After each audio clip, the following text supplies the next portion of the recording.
یا بیٹھ جاؤ کھڑے نہیں ہو، بیٹھ جاؤ، میں کر رہا ہوں نا، بیٹھ جاؤ.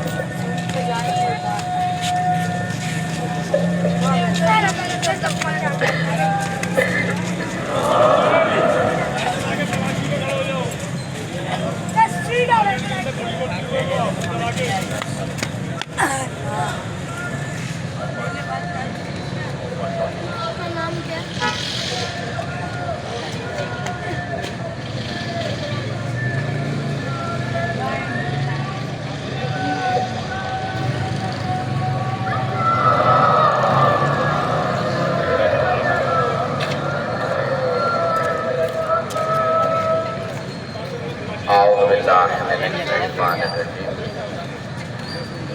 بسم اللہ الرحمن الرحیم. الحمد للہ الذی نور قلوب العارفین بنور معرفتہ واثبت فؤاد انبیائہ واولیائہ بقصص الانبیاء والمرسلین وأكمل إيمان المسلمين والمؤمنين بولاية علي أمير المؤمنين عليه السلام.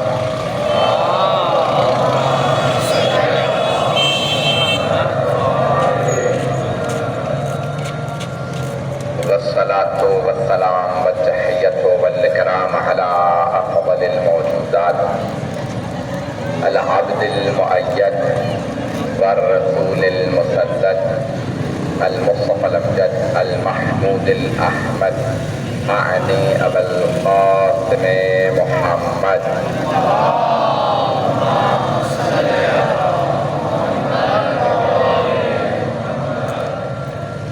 وعلى روحه ونفسه وسحره ووسيه سيد الأتقياء والأسفياء مولى الموالي إمام المتقين علي بن أبي طالب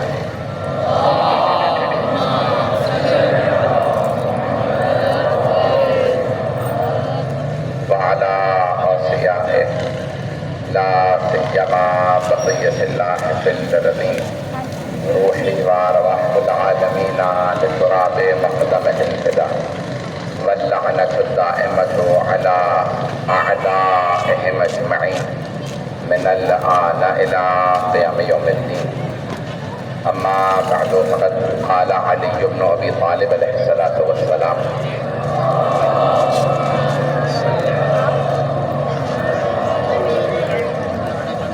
هذا ما أمر به عبد الله علي أمير المؤمنين مالك بن حارث الأشتر حين الله مصر صلوات على محمد وعلى محمد.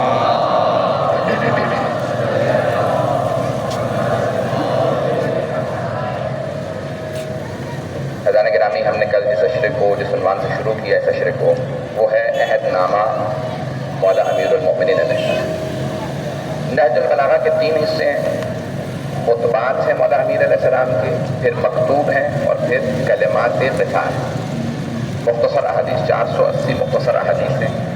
مولا کا ایک ایک جملہ سونے کے پانی سے لکھنے والا. اور بہت سے افراد نے نہج البلاغہ کی صنعت پہ بحث کی ہے، لیکن قرآن کریم کے بعد مکتب اہل بیت کے ماننے والوں کی اہم ترین کتاب کا نام نہج البلاغہ ہے. اور ہمارے علماء نے پھر جب لوگوں نے اعتراض کیا کہ اس کی صنعت، تو ہمارے علماء نے اسانید بھی جمع کر دی ہیں، ایک ایک خطبے کی کئی اسانید، اور پھر حوالے دے دیے کہ صرف ہماری کتابوں میں خطبے نہیں ہیں بلکہ تمام کی تمام عالم اسلام کی کتابوں میں یہ خطبے موجود ہیں.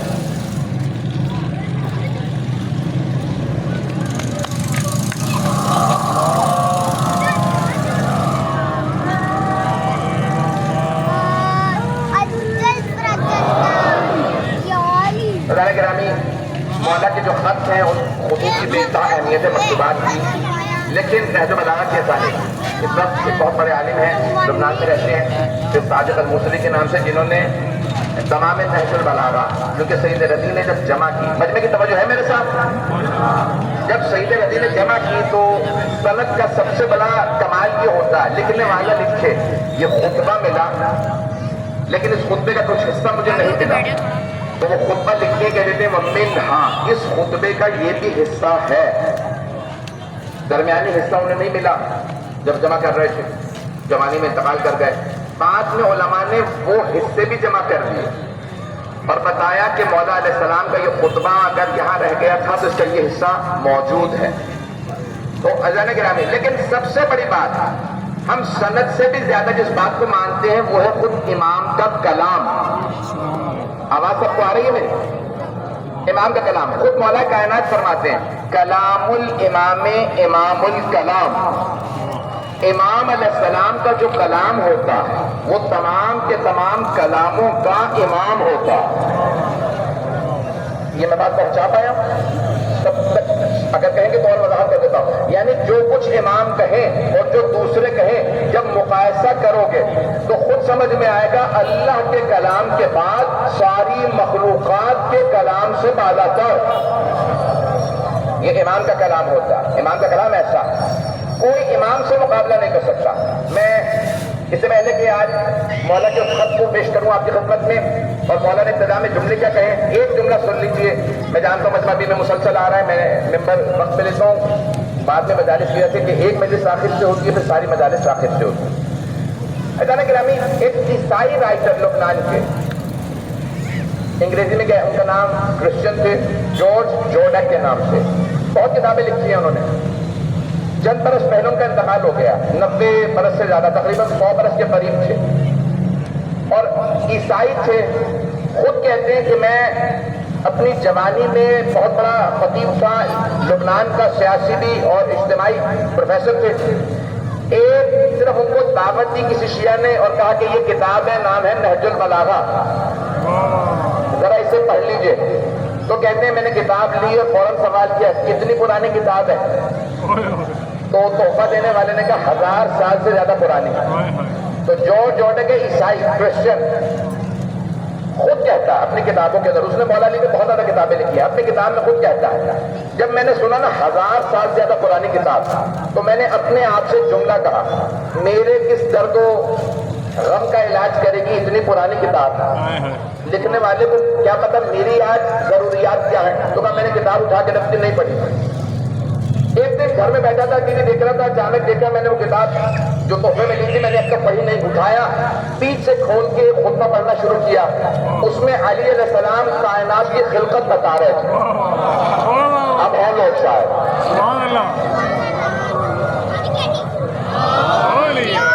مجمع سنے گا تو کہا میں پڑھنے لگا تو اس میں علی علیہ السلام نے بتایا کائنات کیسے خلق کی گئی.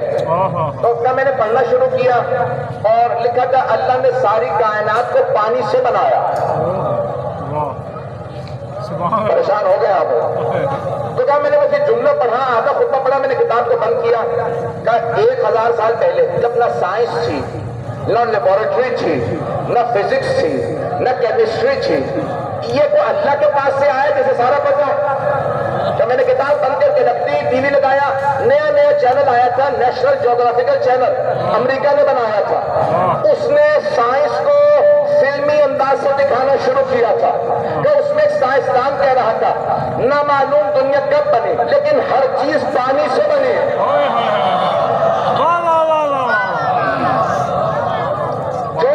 کہتا ہے جب میں نے اس سائنسدان سے جو سب سے بڑا سائنسدان تھا اس سے سنا کہ جب دنیا بنی تو پانی سے, میں نے ٹی وی بند کیا, نہج البلاغہ دوبارہ اٹھائی, میں نے پڑھنا شروع کیا. اس کے بعد نہج البلاغہ پڑھتا رہتا تھا اور سارے کے سارے سائنسدانوں کے فرامین سنتا تھا. خود پروفیسر تھا. سنیے گا جملے کو, ہونے کی کیا دے رہا ہوں. جارج جورڈیک کہتا ہے کہ میں نے سارے سائنسدانوں کی باتیں سننا شروع کی, تحقیق کرنا شروع کی اور علی علیہ السلام کا خطبہ پڑھا کائنات کی خلقت میں, تو میں اس نتیجے پہ پہنچا یا تو یہ کائنات علی نے بنائی ہے یا بنتے ہوئے خود کے چیز ہے.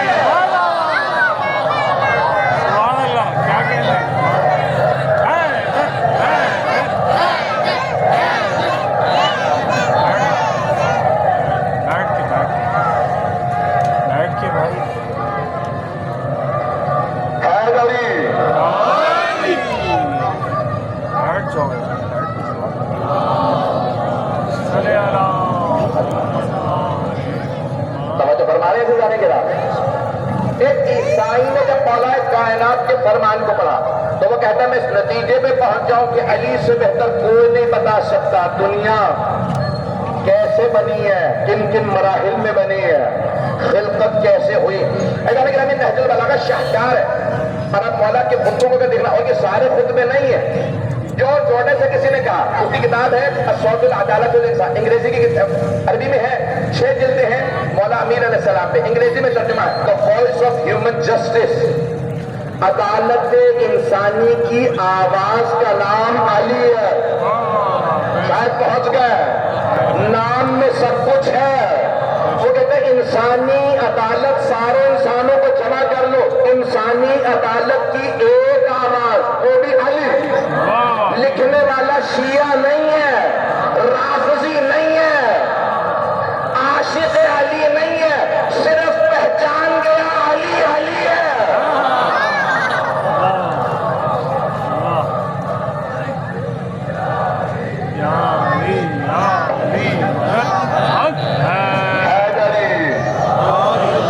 میں جانتا ہوں مجمع بھی زیادہ اور پھر میرے پنکھوں کی شاید آواز زیادہ، ناروں کی آوازیں نہیں جا رہی ہیں کیونکہ کھلا آسمان ہے. جتنا پیش کروں گا سن لیجیے گا، اسی محبت سے چلتے رہیے گا.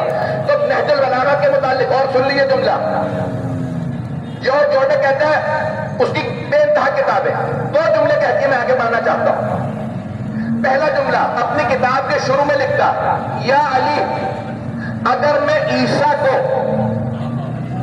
آپ سے افضل مانوں یا آپ کو عیسیٰ سے، اگر آپ کو عیسیٰ سے افضل مانوں تو میرا دین اجازت نہیں دیتا کیونکہ عیسائی ہو، لیکن اگر عیسیٰ کو آپ سے افضل مانوں تو عقل اجازت دے.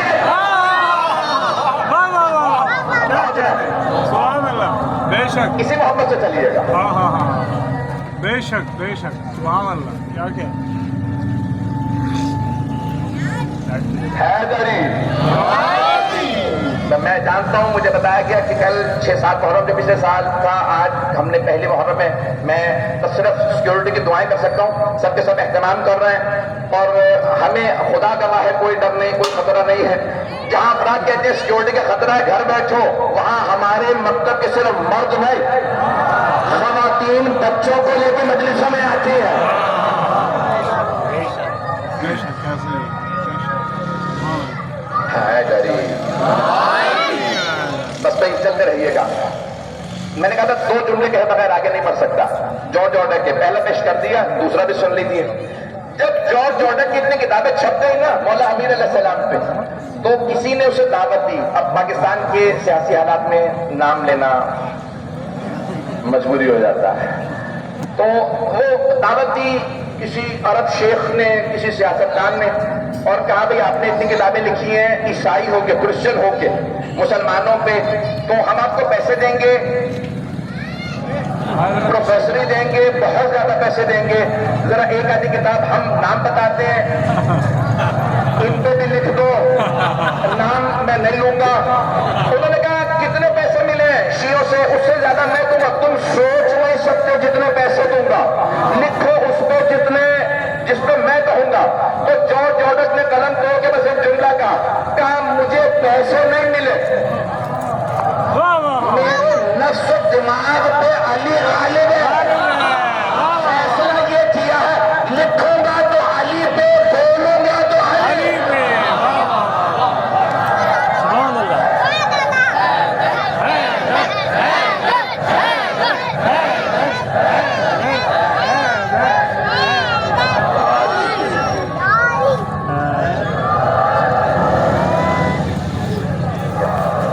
میں جانتا ہوں سب کے نعرے ادھر سے ادھر نہیں پہنچ رہے ہیں.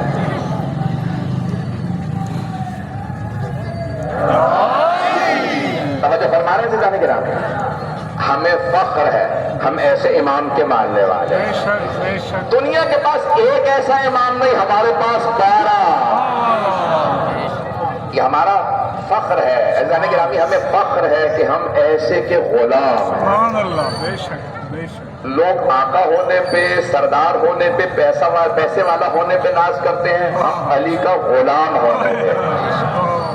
اللہ گرامی جو جملے پیش کر رہا ہوں آپ کی خدمت میں، تو نہج البلاغہ ایک ایسا کلام ہے جتنا پڑھیں گے، اچھا عام طور سے لوگ نہج البلاغہ کے خطبے پڑھنا شروع کرتے ہیں، کتاب بند کر دیتے ہیں، سمجھ نہیں آ رہی، اور یقین مانے کہ ابھی مولا نے آسان بنا کے پیش کیا ہے تو لوگ پریشان ہوتے ہیں۔ تو جانے کہ نہج البلاغہ ایک شاہکار ہے، علم کا شاہکار ہے، دنیا کو اگر آپ نے سمجھنا ہے، قرآن کو سمجھنا ہے، رسالت پاک کو سمجھنا ہے، نہج البلاغہ پڑھیں۔ عہد نامہ میرا موضوع ہے، لیکن ایک جملہ یہاں پہ کہتا ہوں، جناب مولا کائنات کا سرور کائنات کے اجداد سے متعلق، یعنی اپنے اجزاد سے متعلق اگر سننا پسند فرمائیں گے۔ سبحان اللہ۔ مولا فرماتے ہیں کہ اللہ نے اپنے حبیب کو چنا، اور جب ان کا شجرہ جناب آدم سے چلا، جہاں جہاں شجرہ دو ہوا، یعنی اجداد میں یہ رسول خدا کے جگہ یہ ان کے بھائی ہیں، کہ جہاں پہ بھی شجرہ دو حصوں میں تقسیم ہوا تو جو افضل و اشرف اور سب سے زیادہ پاک و پاکیزہ تھے، اللہ نے ان کے صلب میں رسول خدا کا نور رکھا۔ توجہ، جب مردوں میں اتنی اللہ نے تمیز رکھی تو سوچے بیویوں میں کتنی تمیز رکھی ہوگی۔ جملہ میں کہہ گیا ہوں بہت معذرت کے ساتھ، سارا مجمع نہیں ہے، بہت معذرت، میں اپنے مزاج سے ہٹ کے بہت تحمل سے پڑھ رہا ہوں، بہت کنٹرول کر کے پڑھ رہا ہوں، حالات کو مد نظر رکھ کے پڑھ رہا ہوں، بڑی احتیاط سے پڑھ رہا ہوں۔ جملے سارے مجمع کی اللہ نے گرامی، جہاں مولا فرماتے ہیں نہج البلاغہ میں مردوں میں اللہ نے اتنی تمیز رکھی جو افضل ترین تھے رسول خدا کے اجداد، تو بیویوں میں اللہ نے کتنی، اگر جناب حضرت سارہ حضرت لوط کی بہن، حضرت ابراہیم کی زوجہ، باپ بھی نبی، بیٹا حضرت اسحاق، ان سے افضل صرف ایک بیوی تھی اس زمانے میں، ہاجرہ۔ اللہ نے کہا سارہ کی نسل میں محمد نہیں آئے گا کیونکہ ہاجرہ افضل ہے۔ جب مرد و خواتین میں اتنا احساس اللہ نے رکھا ہو، افضل ترین آئے، تو کیسے ممکن ہے فاطمہ میں آنا ہو؟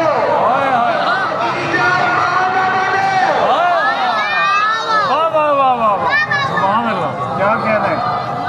ہاں ہاں ہاں ہاں، کیا بات، کیا بات، بے شک بے شک۔ حیدری حضران گرامی، یہ وہ ہستیاں ہیں جن کے لیے مولا کائنات نے نہج البلاغہ میں اپنے بیانات میں بتایا ہے اس کا مقام و عظمت کیا تھی۔ آئیں ذرا مولا امیر علیہ السلام کے خطبے کے اس نامے اس مکتوب کے جملوں کو پیش کروں۔ آدم امر بہی، امر کہتے ہیں حکم کو، دستور کو، فرمان کو۔ یہ وہ فرمان ہے جو علی دے رہے ہیں، اور کیا لکھتے ہیں؟ خود لکھتے ہیں، یہ فرمان ہے، حکم نامہ ہے۔ اجانے کے نام میں حکم نامہ امیر کو لکھنے کا حق ہے، امیر کو لکھنے کا حق ہے۔ تو امیر المؤمنین نے حکم نامہ لکھا حضرت مالک اشتر کے نام۔ میں یہ کہتا ہوں یہ صرف حضرت مالک اشتر کے نام نہیں، یہ مولا کے ہر شیعہ کے نام ہے، تو میں پیش کر رہا ہوں۔ مولا فرماتے ہیں یہ وہ حکم نامہ جو علی علیہ السلام لکھ رہے ہیں مالک ابن حارث اشتر کے نام۔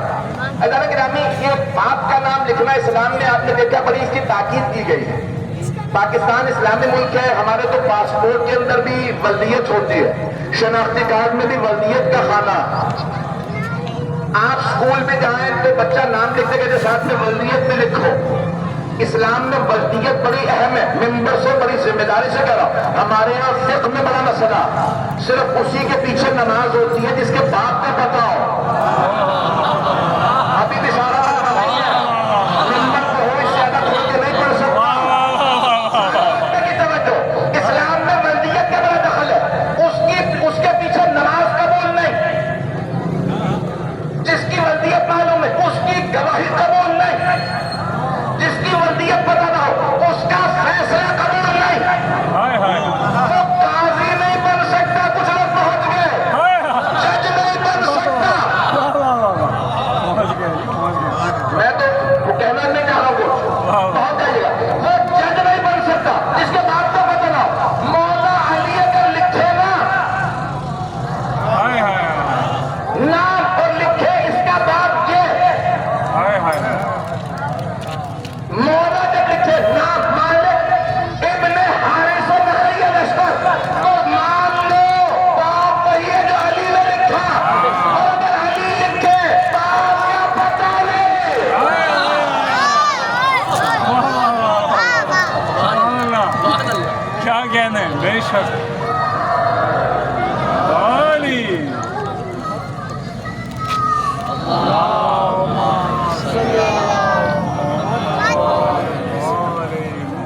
گرامی ہم لوگ فخر سے لکھتے ہیں غلطیہ ہے. مولا امیر علیہ السلام نے کہا مالک ابن حارث، اور میں نے تو نام نہیں لیا، پریشان ہو گئے بہت سے لوگ. کسی کو مولا نے خط لکھا، اس کے نام بھی نہیں لے سکتا، جو کس سے منسوب ہے، باپ کا نام نہیں معلوم. اور پھر مولا کہتے ہیں تو میرے مقابلے میں آئے گا. ایسا نہیں گرامی پھر مولا فرماتے ہیں خبردار مقابلہ نہ کرنا، میں ابو طالب کا بیٹا ہوں، تیرے باپ کا پتہ نہیں. علی جیسا امام جس پہ فخر کرے وہ ابو طالب ہے.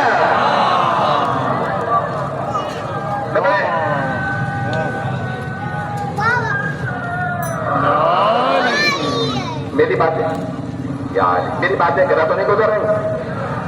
تو مولا کائنات نے لکھا اے مالک حارث کے بیٹے اے الاشتر، آپ کے نام، آپ کو دستور نامہ مولا کائنات کا خود جا کے تحقیق کر لیجئے گا مولا نے کس کس کے لیے کیا لکھا. اور اگر کسی نے کہا نا کہ میرا بھائی ہے، مولا نے خبردار یہ قانون مت توڑ جو شریعت محمدی میں آیا. کہا تھا نا کسی سے مولا نے خبردار مت کہ تیرا بھائی ہے. جب وہ خود کہتا اس کا بات کوئی اور ہے تو تو کیوں کہتا تیرا بھائی؟ حبیب خدا نے قانون دیا الولد للفراش وللآخر حجر. شیعہ سنی دونوں کتابوں میں حدیث نبوی ہے، جس گھر میں بچہ پیدا ہو اسی کا مان لو، اور اگر کوئی کہے اس کا نہیں کسی اور کا ہے تو اس کو سنسار کر دو. مولا علی نے کہا ہم سے شجرے نہ پوچھو، میرا بھائی عقیل سب کے شجرے جانتا.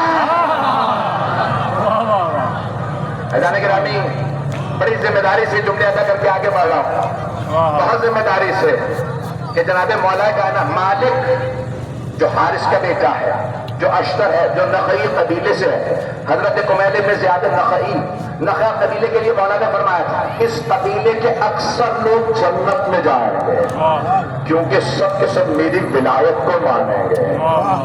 ادارے کے راجے بڑے بڑے جلیل القدر صاحب ہیں. مولا نے لکھا اے مالک میرا حکم ہے آپ کے نام بتقوی اللہ. پہلا لفظ کہ جب آپ جا رہے ہیں مصر والوں کے گورنر ان کے والی کہلائیں گے، ان سے خراج لیں گے، شہروں کو آباد کریں گے، تو قرآنوں کے لیے آگے میں پیش کروں گا.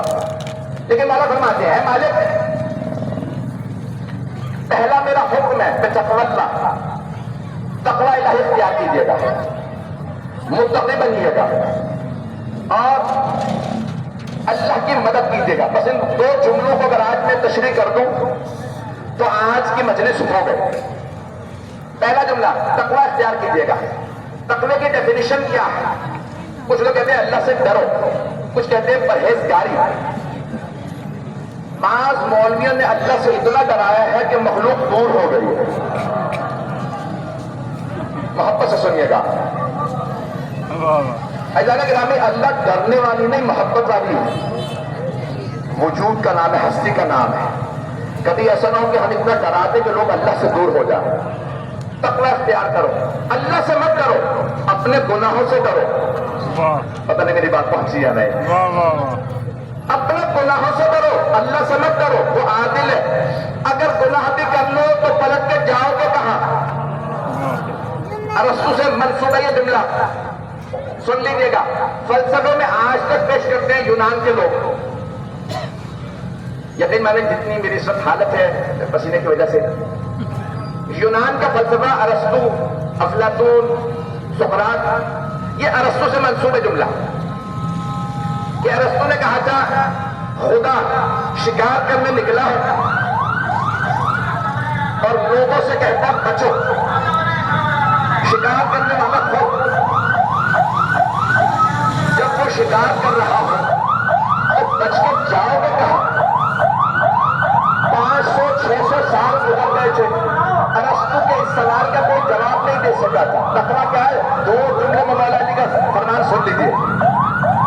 کیا یعنی ارسطو نے یا سقراط نے کہا اللہ شکار کر رہا ہے اور کہتا فرار کرو، بھاگو، فرار کرو، میں شکار کروں گا. فَأَيْنَ الْمَفَرُ، فرار کی جگہ ہے کہاں؟ 500 سال سے کوئی جواب نہیں دے سکا خدا کا ماننے والا. وہ کہتا ہے این المفر، بتاؤ فرار کی جگہ ہے کہاں؟ اللہ شکار کر رہا ہے، انسان بھاگ رہا، بتاؤ کہاں فرار کرے؟ 500 سال کوئی جواب نہیں دے سکا. کوئی آیا کہ یا علی بتائیے جواب کیا ہے؟ مولا نے فرمایا ان کانا کذا، اولم تو ایسا ہے نہیں کہ اللہ کہتا بھاگو میں شکار کروں گا، لیکن اگر ایسا ہو، کیونکہ اس نے مفروضہ دیا تھا. مولا کا کام ہے لاجواب نہ ہو جواب دے. جو لاجواب ہو وہ امام نہیں ہوتا، نہیں پہنچا سکا. جو کہے نا پوچھ کے بتاؤں گا، سوچ کے بتاؤں گا، وہ امام نہیں ہوتا. ایسا نہیں گرامی. اب مولا سے کہا جواب کیا؟ 500 سال سے وہی سوال، ایک ہی سوال سے پوچھ رہے ہیں. این المفر، فرار کی جگہ بتاؤ. اللہ شکار کر رہا، تیر کمان اس کے ہاتھ میں. انسان فرار کرے تو کہاں کرے؟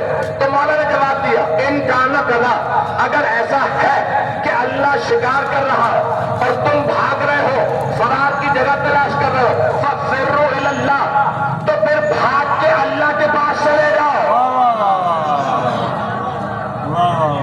نہیں مجھے معلوم میں پہنچا پا رہا ہوں یا نہیں. سبحان اللہ. خدا کی قسم مولا کا یہ ایک جملہ دنیا سے بھاری ہے، اس ساری دنیا پہ وزنی ہے. مولا کا یہی جملہ فرماتے ہیں اگر اللہ شکار کر رہا ہے نا تو پھر فرار کر کے اللہ کے پاس چلے جاؤ. جو لوگ نہیں پہنچے تو جملے میں سمجھا دوں. اب تو شکار ہوتا نہیں. پرانے زمانے میں وہ شکار کرنے جاتے تھے. اگر کسی بکری کو یا ہرن کو شکار پر کر رہا، رسیاں پھینک رہا ہے، بکری بھاگ رہی ہے، ہرن بھاگ رہا ہے، ایک کونے میں لے جائے. اب اس کے بعد بھاگنے کی جگہ نہ ہو اور وہ بھاگ کے شکاری کے پاس آ جائے تو پھر شکاری مارتا نہیں ہے، رحم کھا لیتا ہے. اور اگر کوئی ارحم الراحمین ہو، سبحان اللہ، سبحان اللہ. مولا سے بڑا تقویٰ سمجھانے والا کوئی نہیں. سبحان اللہ. مولا نے فرمایا تو فرار کرو اور اللہ کے پاس چلے جاؤ. اللہ سے بھاگو مت، کہو تیرے پاس آ گیا. اس سے بڑا خدا کی قسم تقوی پہ جملہ نہیں ہے. مولانا کا بہت بہت شکریہ. اپنی مجلس سے آئے تھے اور آسٹریلیا سے مجلس پڑھنے کے لیے آئے ہوئے. آپ کراچی ہی سے ہیں اور سڈنی میں رہتے ہیں. قوم مقدس کے ہمارے دوستوں میں سے ہیں. میں ممنون و شکر گزار ہوں کہ مجلس سے آئے، پھر انہیں مجلس میں جانا ہے. شکریہ ان کا. تو جانے کے لیے میں جملہ پیش کر رہا ہوں، وقت کے اندر بات کو مکمل کروں گا، میرا آپ سے وعدہ. تو مولا فرماتے ہیں مالک تقوی اختیار کرے. مطلب ہے میرے ساتھ میں نے کل پیش کیا تھا حضرت مالک احتر سے افام چھو. بہت سے لوگوں میں تعصب ہوتا ہے، رنگ، نسل، لسان، زبان کا. برا تو نہیں لگ رہا؟ اگر کوئی بھی کہتا ہے نا علی ولی اللہ، اب وہ کسی بھی رنگ کا ہو، کسی بھی نسل کا ہو، افریقہ کے جنگل میں رہتا ہو، ہمارا بھائی ہے.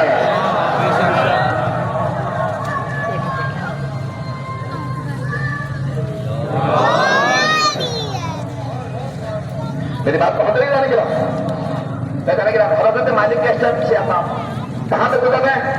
کوفہ میں. تقویٰ کتنا تھا؟ علی کا منظور نظر ہونے کے لیے معیار بہت بلند ہوتا. جناب مالک اشتر مولا امیر کے ہاتھوں اور پاؤں کو چومتے تھے. اتنا رتبہ ان کا اس لیے نہیں تھا کہ صرف جنگجو تھے، عاشق تھے مولا کے. جو میں نے کل پیش کیا ان کی بہادری کو وہ اپنی جگہ. لیکن کون ہے حضرت مالک اشتر؟ ان کا سب تقویٰ مقام پیش کر دوں اور پھر مولا کے جملے کی تشریح. گزر رہے کوفے میں گلی سے ایک آدمی نے دیکھا سیاہ فام آدمی جا رہا ہے، عرب، زبان کا بھی تعصب، نسل کا، رنگ کا تعصب. پتھر اٹھایا اور ان کو دے مارا. پورا آدمی ہے، کیا کر لے گا؟ 70 برس کے قریب تھے. پتھر حضرت مالک اشتر کی پیشانی پہ لگا. ایک مرتبہ خون کا فوارہ پھوٹا، خون بہنے لگا. جناب مالک اشتر بہت دلیر تھے. علی کا سپہ سالار بننا آسان نہیں ہے، شیر خدا کا. تو جناب مالک اشتر نے ایک مرتبہ مڑ کے دیکھا پتھر کس نے مارا. دیکھا، سر جھکایا، چلے گئے. جس نے پتھر مارا تھا اس کے دوست نے کہا جانتے ہو تم نے کسے پتھر مارا؟ کہا کوئی کالا ہے، افریقی غلام زیادہ ہوگا. کہ یہ علی ابن ابی طالب علیہ السلام کی فوج کے سپہ سالار ہیں. اس کے ہاتھ پاؤں کانپنے لگے. ایسا نہ ہو فوج لے آئے مجھے سزائے موت دیں کہ میری معافی تلافی کروا دو.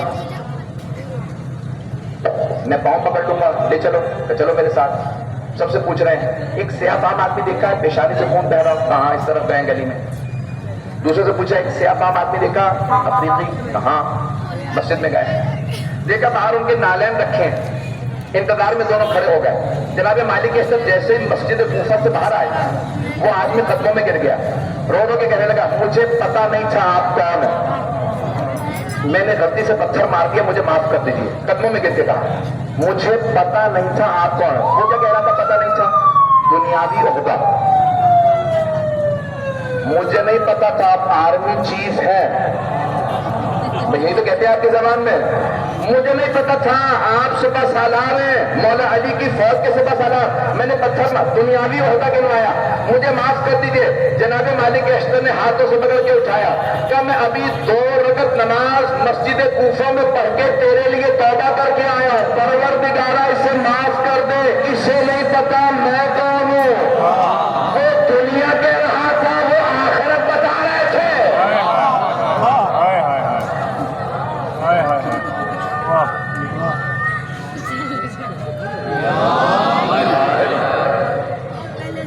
مجھے خوشی اس بات کی ہے کہ آپ نے تقوی کے موضوع اور واقعے پہ بھی نعرہ امیر علیہ السلام کا لگایا. میں دیکھ رہا ہوں کہ آنکھوں میں آنسو ہیں. آپ کی اسی محبت, یہ عشق ہے امیر المومنین کا. دیکھیں عاشق ہے امیر المومنین. وہ کہہ رہا ہے کہ سپہ سالار ہے, میں نے پتھر مار دیا. حضرت مالک اشتر کہہ رہے ہیں سپہ سالار کیا ہوتا ہے, میں علی والا ہوں. جو علی کے سینے میں بستا ہو وہ عام شیعہ نہیں ہے. مولا امیر جنہیں چاہتے ہوں کہ میں نے تیرے لیے توبہ کی. عزیزان گرامی, ہونے والا کہتے ہیں مالک پہلا کام تقوی اپنائے رکھنا. دوسرا کام ان تنصر اللہ بقلبک ویدک ولسانک, دل سے, ہاتھ سے اور اپنی زبان سے. 5 منٹ کی زحمت دوں گا, تفصیل سے بتایا. اے مالک اپنے دل, ہاتھ اور زبان سے اللہ کی مدد کرنا. نہیں پہنچا سکا. اے مالک اپنی زبان, اپنے دل, اپنی پوری جان سے اللہ کی مدد کرنا, کیونکہ اللہ نے قسم کھائی ہے جو میری مدد کرے گا میں اس کی مدد کروں گا. قرآن کی آیت سن لیجئے, ان تنصروا اللہ ینصرکم ویثبت اقدامکم. اگر تم اللہ کی مدد کرو گے وہ تمہاری مدد کرے گا. توجہ, آیت ہے, مولا کا فرمان. بھئی یہ اللہ نے کوئی لطیفہ نہیں سنایا, وہ قدیر, اللہ قدیر ہے, علیم ہے, اسے کوئی مدد کی ضرورت نہیں. لیکن اگر کوئی اللہ کے دین کا کام کرے, اس نے اللہ کی مدد کی. جو 1 انچ کی اللہ کی مدد کرے اللہ اس کی مدد کرتا ہے. اور اگر کوئی سارا کنبہ اللہ, کوئی اپنا کنبہ اللہ کے لیے لٹا دے تو کیا اللہ اس حسین کو سب سے زیادہ بلند نہیں کر دے گا؟ مجھے نہیں معلوم میری بات پہنچی ہے یہ نہیں. ان تنصر اللہ ینصرکم, اگر تم اللہ کی مدد کرو گے اللہ تمہاری مدد کرے گا. اور اگر کسی حسین نے اللہ کے دین کے لیے سب کچھ دیا ہو تو کیا آج سب سے زیادہ سرخرو, سرفراز, سربلند, سب سے زیادہ باعظمت حسین نہیں ہوں گے؟ اللہ اور اللہ کے رسول کے, اللہ کے ولی کے سب سے زیادہ منظور نظر نہیں ہوں گے؟ بیٹا آرام سے بیٹھو. میں نے جو وعدہ کیا تھا میں پیش کرنا چاہتا ہوں. اللہ کی مدد کیا ہے؟ حسین ابن علی نے کوفے والوں کی دعوت پہ کہا, انہوں نے مدد مانگی, اے حسین آپ آ جائیے کوفے, ہم اللہ کے بعد محمد و آل محمد کی مدد مانگنے کو عبادت سمجھتے ہیں, اور جو بدعت کہے اسے بدعتی سمجھتے ہیں. جملہ میں کہہ گیا ہوں, تشیع کا یہ امتیاز ہے. اب جناب سید الشہداء نے کسے بھیجا تھا؟ حضرت مسلم ابن عقیل کو, اور خط میں لکھا تھا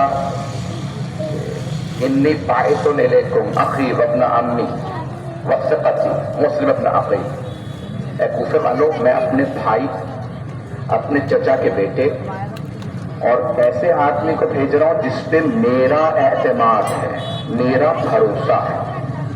جیسے مولا امیر نے حضرت مالک اشتر کو بھیجا تھا مصر، ویسے ہی مولا حسین نے جناب مسلم نے عقیل کو، لیکن کچھ جملے مولا حسین علیہ السلام نے حضرت مسلم کے لیے کہے ہیں جو حضرت عباس علیہ السلام کے بعد اصحاب حسینی میں کسی کے لیے ایسا رتبہ نہیں۔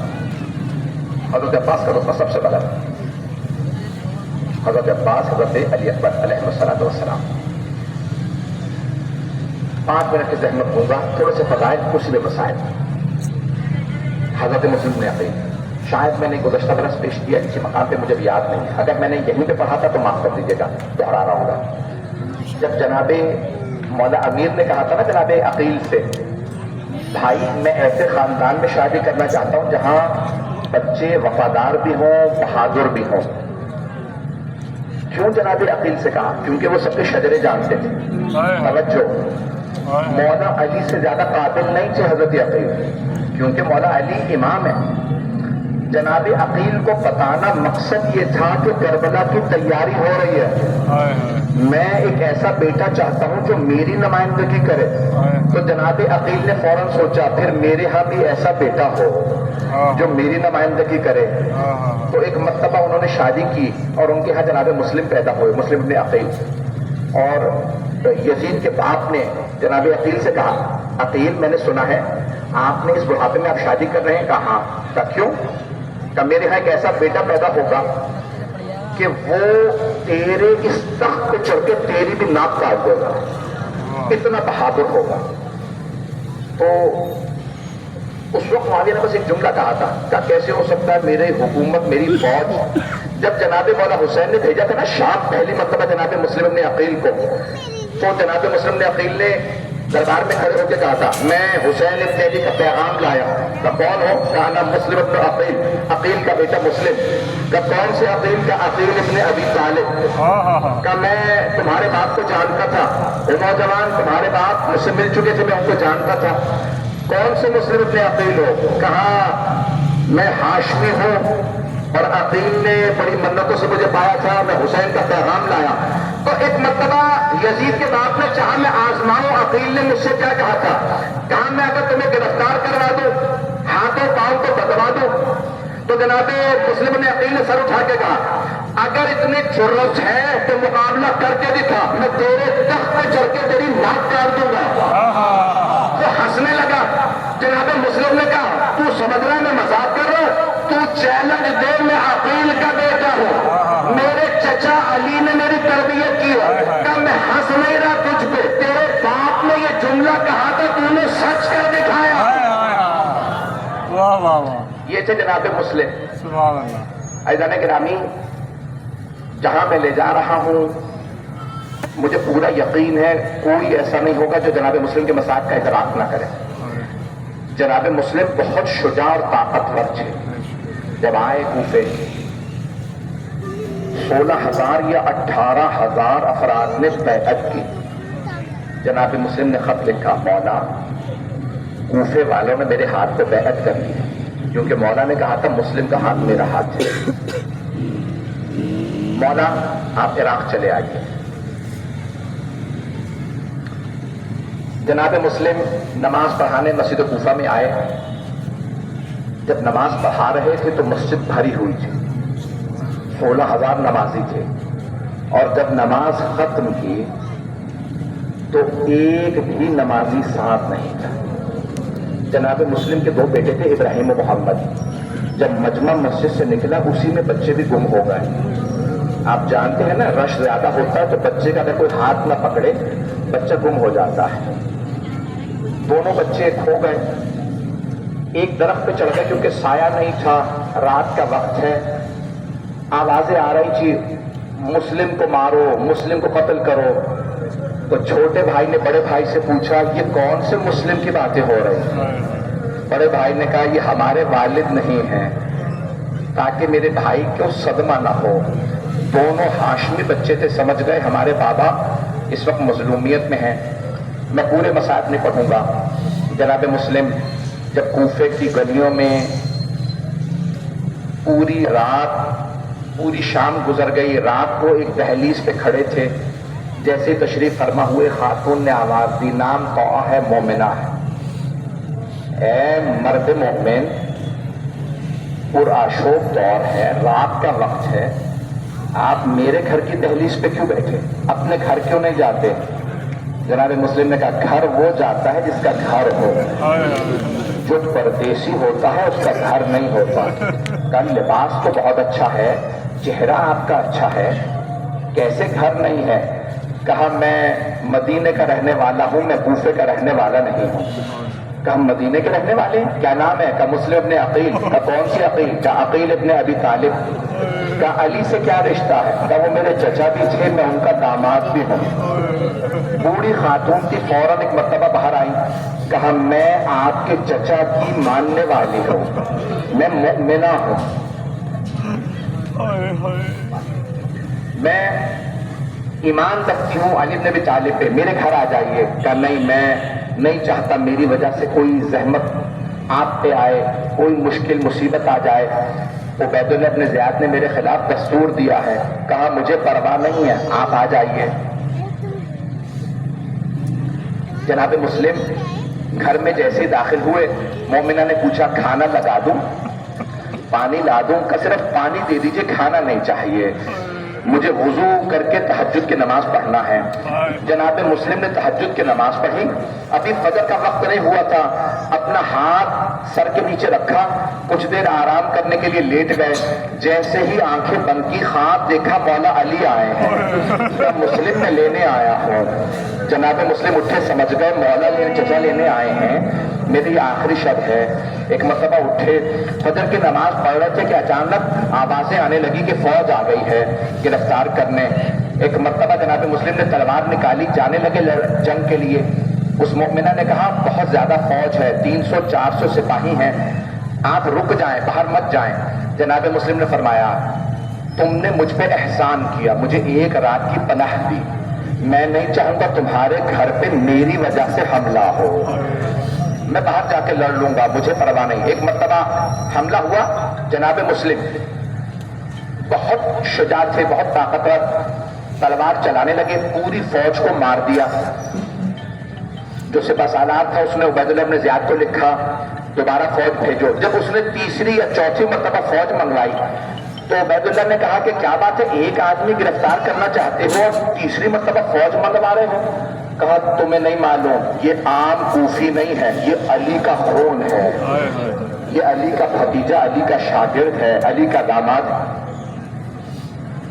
بس پہ ایک مرتبہ آنے والے نے کہا کہ آسانی سے مسلم کو گرفتار نہیں کر سکتے، انہیں دھوکہ دے کے گرفتار کرنا ہوگا۔ اس نے زمین میں گڑھا کھودا، اس پہ کچھ لکڑیاں رکھی، گھاس رکھی، تاکہ دھوکہ دے کے جب جناب مسلم مارنے کے لیے بھاگیں گے، تنگ گلیاں تھی کوفے کی، تو وہ زمین پہ نہیں دیکھیں گے، ان کا پاؤں پڑے گا، وہ گڑھے میں گر جائیں گے۔ بس انہیں دھوکہ دیا، جیسے گڑھے میں گرے ایک آدمی قریب آیا، کہا مسلم ہم امان دیتے ہیں، تلوار دے دو۔ جناب مسلم نے کہا تم اللہ کی قسم کھا کے کہو کہ امان دیتے ہو۔ اس نے اللہ کی قسم کھائی کہ میں اللہ کی قسم کھاتا ہوں، میں نے امان دی، تلوار دے دو۔ جیسے جناب مسلم نے تلوار پھینکی، ان سب نے جناب مسلم کے گلے میں رسیاں ڈال دی۔ جناب مسلم نے فوراً ایک مرتبہ دیکھا کہ ھذا اول الغدر، یہ پہلا دھوکہ ہے، تم نے اللہ کی قسم کھا کے مجھے دھوکہ دیا ہے، اس کا مطلب ہے تم اللہ کو بھی نہیں مانتے، حسین کو کیا مانو گے؟ انہوں نے گرفتار کیا، اب قریب سے تلواریں مارنے لگے، جناب مسلم کے لب کٹ گئے۔ ایک مرتبہ دارالعمارہ لائے، جہاں عبید اللہ بن زیاد گورنر کا گھر تھا، محل تھا اس ملعون کا۔ جیسے لائے تو مولا علی کا ایک شیعہ کھڑا تھا، اس نے جناب مسلم کو دیکھا، کہا آپ مسلم ابن عقیل جیسے معلوم ہوتے ہیں۔ جناب مسلم نے فرمایا ہاں میں مسلم ہوں۔ کہا یہ آپ کی کیا حالت ہے، سارے لباس پہ زخموں کے نشان، چہرے پہ اتنے زخم۔ جناب مسلم نے فرمایا ان لوگوں نے مجھے گرفتار کر لیا، کہا میرے نام کوئی حکم، کہ اگر ہو سکے تو کچھ پانی پلا دو، میں نے صبح سے نہ کھانا کھایا ہے نہ پانی پیا ہے، شدید پیاس ہے۔ وہ ایک کوزے میں پانی لایا، جیسے ہی اس نے پانی دیا نا جناب مسلم قریب لائے، لب کٹے ہوئے تھے، خون بہنے لگا۔ جیسے ہی پانی میں خون گرا تو آپ نے ایک مرتبہ اس آدمی سے کہا یہ خون آلود ہو گیا ہے، اگر ہو سکے مجھے تازہ پانی دے دو۔ وہ دوبارہ پانی لایا، پھر آپ نے لبوں کے قریب رکھا، خون گرنے لگا۔ آپ نے دیکھا، کہا لگتا ہے خدا نہیں چاہتا میں پانی پیوں۔ یہ شہدائے کربلا کے پہلے شہید ہیں نا۔ 9 ذی الحجہ ہے، یوم عرفہ کا پانی واپس لے جاؤ۔ میں جانتا ہوں آپ کی آنکھوں میں آنسو ہیں، لیکن میں پورا مسائل پڑھنا چاہ رہا ہوں۔ جیسے جناب مسلم کو عبید اللہ ابن زیاد ملعون کے پاس لائے، ایک مرتبہ عبید اللہ ابن زیاد نے اور اس کے سپاہیوں نے کہا مسلم سلام کرو اپنے امیر کو، جھکے کیوں نہیں، سلام کیوں نہیں کرتے؟ جناب مسلم نے کہا میرا امیر صرف حسین ہے، ماں امیر سول حسین، میرا حسین کے علاوہ کوئی امام نہیں، میں اس ملعون کو نہیں مانتا، اسے سلام نہیں کروں گا۔ ایک مرتبہ جناب مسلم سے کہنے لگا عبید اللہ بن زیاد، مسلم میں تمہیں سزائے موت سناتا ہوں، تم بغاوت کر رہے تھے، تم لوگوں کو میرے خلاف اکسا رہے تھے۔ ایک مرتبہ ایک آدمی سے کہا دارالعمارہ کی چھت پہ لے جاؤ، ان کا سر قلم کر دو یا چھت سے زمین پہ دھکیل دو۔ جب لے جانے لگے نا تو جناب مسلم کے آنسو بہنے لگے۔ ایک آدمی نے کہا، سپاہی نے کہا مسلم پورا کوفہ تمہاری شجاعت کی قسمیں کھا رہا ہے، ہر کوفی کہتا ہے ہم نے اتنا بہادر آدمی نہیں دیکھا، یا علی دیکھا تھا یا آج مسلم دیکھا ہے، یہ علی کا بیٹا علی کا داماد ہے، اتنا دلیر، سینکڑوں کو اکیلے مارا، رو کیوں رہے ہو؟ کہا میں رو اپنے لیے نہیں رہا، میں رو اس لیے رہا میں نے اپنے مولا کو خط لکھا ہے مولا آ جائیے۔ کہا لیکن تمہارے مولا بہادر ہیں، ان کے ساتھ عباس ہے، ان کے ساتھ علی اکبر ہے، رونے کی بات کیا؟ کہ رونے کی بات یہ ہے میرے مولا بہنوں کے ساتھ آ رہا ہے، یہ کوفہ اس لائق نہیں، یہاں علی کی بیٹیاں ہیں۔ اجرکم اللہ، اجرکم اللہ۔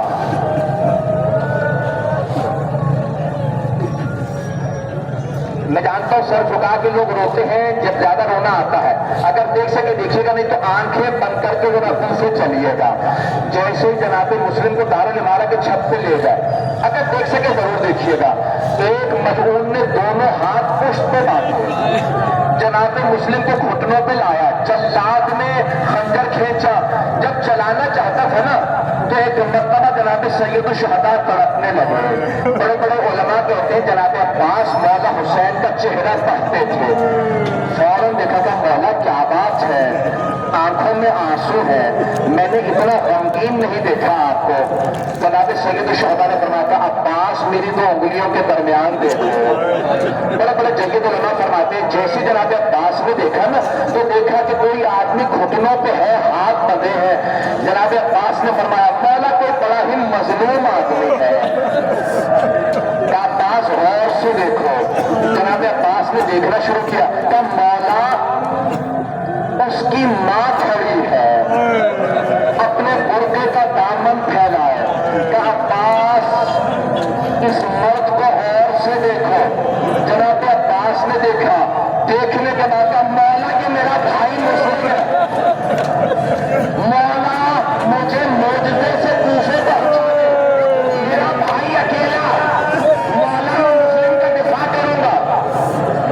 کوئی بتائے جناب عباس کو کہ جناب مسلم کی ماں نہیں جناب سیدہ۔ اجرکم اللہ، اجرکم اللہ۔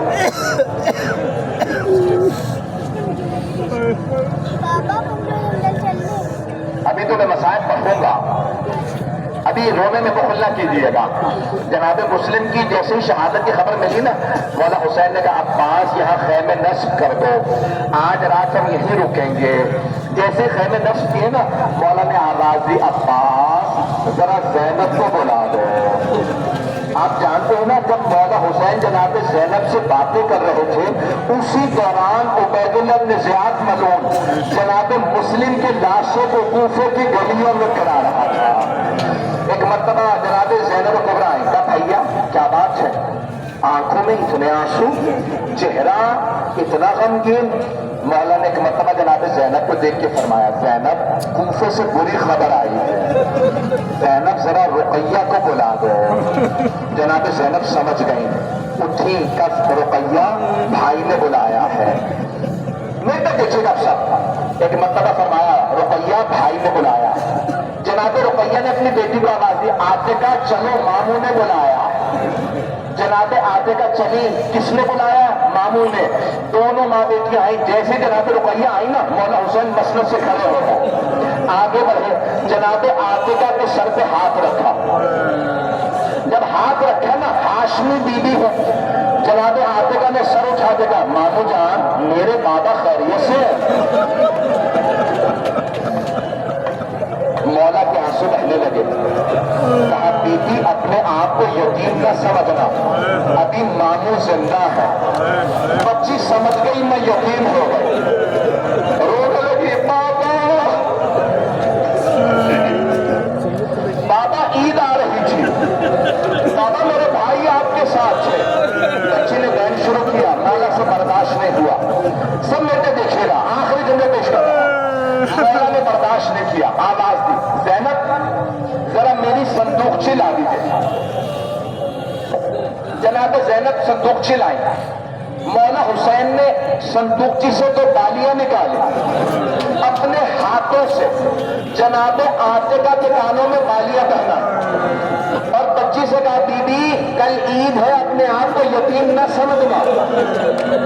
قریب میں ایک اور بچی کھڑی تھی، وہ بچی بڑے غور سے دیکھ رہی تھی، اگر کوئی بچی یتیم ہو جائے اس کے سر میں شرکت کا ہاتھ رکھا جاتا، اسے نئی بالیاں پہنائی جاتی ہے۔ بچی نے سمجھ لیا اگر کوئی بچی یتیم ہو، بچی کا نام ہے سکینہ،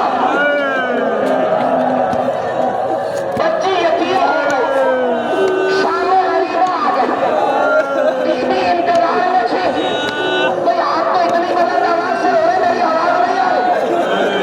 جناب سکینہ جب یتیم ہوئی نا، شام غریبہ تھی، دیکھیے بی بی انتظار میں تھی، میرے سر پہ کوئی شرکت کا ہاتھ رکھے گا، مجھے کوئی نئی بالیاں پہنائے گا، اتنے میں سمر آ گیا، اس نے ایسا ہاتھ رکھا،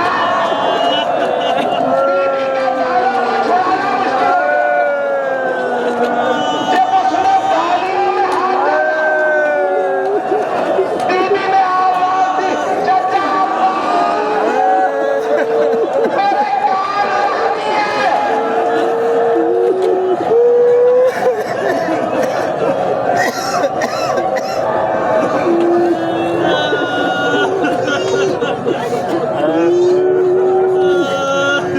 الا لعنت اللہ علی القوم الظالمین۔